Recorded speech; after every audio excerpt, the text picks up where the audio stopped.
Hi hello friends, அனைவருக்கும் வணக்கம். இன்றைக்கி மீன் வச்சு நம்ம சூப்பராக ஒரு டிஷ் பண்ண போகிறோம். ஃபிஷ் ஃபிங்கர் ஃப்ரை தான் பண்ண போகிறோம். இது குழந்தைங்கள்லேருந்து எல்லாருக்குமே ரொம்பவே பிடிக்கும். இது ஸ்டார்டராகவும் யூஸ் பண்ணிக்கலாம், இல்லை ரசம் சாதம் அது கூடலாம் வச்சு சாப்பிடவும் ரொம்ப சூப்பராக இருக்கும்.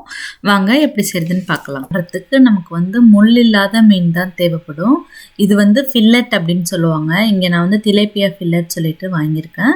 நம்ம ஊரில் கிடச்சிதுன்னா நீங்கள் தோல் எடுத்துகிட்டு இந்த மாதிரி முள் இல்லாத மீனாக எடுத்துக்கோங்க. எடுத்துட்டு இதை நம்மளோட விரல் சைஸ்க்கு கட் பண்ணிக்கணும். நம்மளோட ஃபிங்கர் எந்த அளவுக்கு இருக்கோ அந்த அளவு ரொம்ப தின்னாகவும் கட் பண்ணிடாதீங்க, ரொம்ப திக்காகவும் கட் பண்ணிடாமல் ஓரளவு தடிமனாக இந்த மாதிரி எல்லா பீசஸையும் கட் பண்ணிக்கலாம்.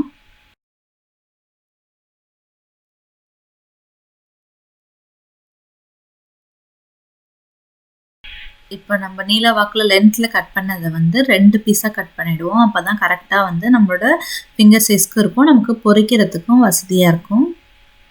இப்போ பாருங்கள், இதுதான் இதோட கரெக்டான சைஸு. இந்த மாதிரி சைஸில் கட் பண்ணி எல்லா ஃபிஷ்ஷையும் எடுத்துக்கலாம்.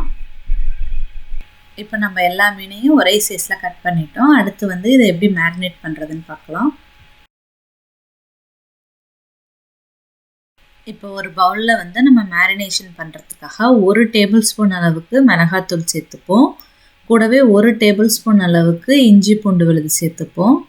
கூடவே 1/2 டேபிள் ஸ்பூன் அளவுக்கு மிளகுத்தூள் பெப்பர் பவுடர் சேர்த்துப்போம்.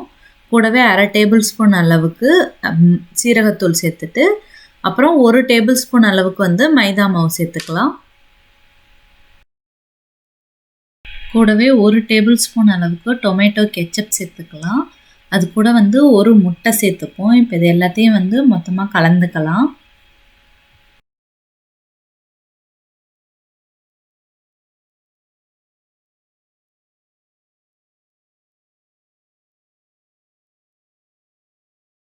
இப்போ இது கூட தேவையான அளவு உப்பு சேர்த்துக்கலாம். உப்பு சேர்த்துட்டு இப்போ இது எல்லாத்தையும் நம்ம நல்லா கலந்துப்போம்.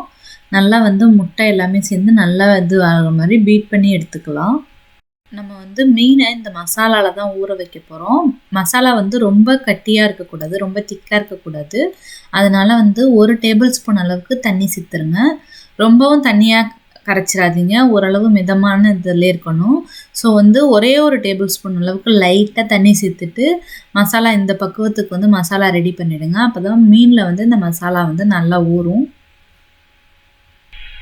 இப்போ நம்மளோட மசாலாவும் ரெடி ஆகிடுச்சு. இப்போ இந்த மசாலாவில் நம்ம மீன் வச்சுருக்கோம், கட் பண்ணி வச்சுருக்க மீனை எல்லாத்தையும் நல்லா கோட் பண்ணிவிட்டு அதை ஒரு 20 நிமிஷம் போல் ஊற விட்டுறலாம். நல்லா மீனை எல்லா பக்கமும் அந்த மசாலா நல்லா கோட் ஆகிற மாதிரி எல்லா பக்கமும் நல்லா கலந்து விடுங்க. கலந்து விட்டுட்டு இதை நம்ம ஊற வச்சுருவோம். இப்போ மீனெல்லாம் நல்லா கோட் ஆகிடுச்சு. இதை நம்ம 20 நிமிஷம் ஊற விட்டுட்டு அதுக்கப்புறம் எண்ணெயில் போட்டு பொரிச்சு எடுக்கலாம். இப்போ 20 நிமிஷத்துக்கு அப்புறம் மீன் எல்லாம் நல்லா ஊறிடுச்சு. இதை பிரெட் க்ரம்ஸில் ஃபஸ்ட்டு ஒரு கோட் பண்ணிவிட்டு அதுக்கப்புறம் எண்ணெயில் போட்டு நம்ம பொரிச்சு எடுக்கலாம். நல்லா அந்த மீனில் பிரெட் க்ரம்ஸ் கோட் ஆகிற மாதிரி நல்லா கோட் பண்ணிக்கோங்க. பாருங்கள், இந்த அளவு நல்லா கோட் பண்ணி எடுத்துக்கலாம். இதே மாதிரி எல்லா மீனையும் ஃபுல்லாக கோட் பண்ணி எடுத்துக்கலாம். இப்போ எண்ணெய் மிதமான சூட்டில் இருக்கட்டும். எண்ணெய் அதிகமான சூட்டில் இருந்தால் தீஞ்ச மாதிரி ஆகிடும். வெளியெல்லாம் பிரெட் க்ரம்ஸ் நல்லா கருப்பாயிடும், உள்ள மீன் வேகாமல் இருக்கும். ஸோ மிதமான சூட்லேயே வச்சுக்கோங்க. வச்சுட்டு நம்ம கோட் பண்ணி வச்சுருக்க மீனை எல்லாத்தையும் போட்டு 2 சைடும் நல்லா திருப்பி விட்டுட்டு நல்லா பொன்னிறமாக வர வரைக்கும் வறுத்து எடுத்துக்கலாம். இந்த மாதிரி எல்லா சைடும் திருப்பி விட்டு எல்லா சைடும் நல்லா பொன்னிறமாக வந்ததுக்கப்புறம் நம்ம எடுத்துடலாம். அவ்வளோதான், ரொம்ப சுலபமாக நம்மளோட சூப்பரான ஃபிஷ் ஃபிங்கர் ஃப்ரை ரெடி ஆகிடுச்சு. இது வெளியே நல்லா கிறிஸ்பியாகவும் உள்ளே சாஃப்டாகவும் நல்லா சூப்பராக இருக்கும். குழந்தைங்கள்லேருந்து எல்லாருக்குமே பிடிக்கும். நீங்களும் கண்டிப்பாக இந்த ரெசிபியை உங்கள் வீட்டில் ட்ரை பண்ணி பாருங்கள்.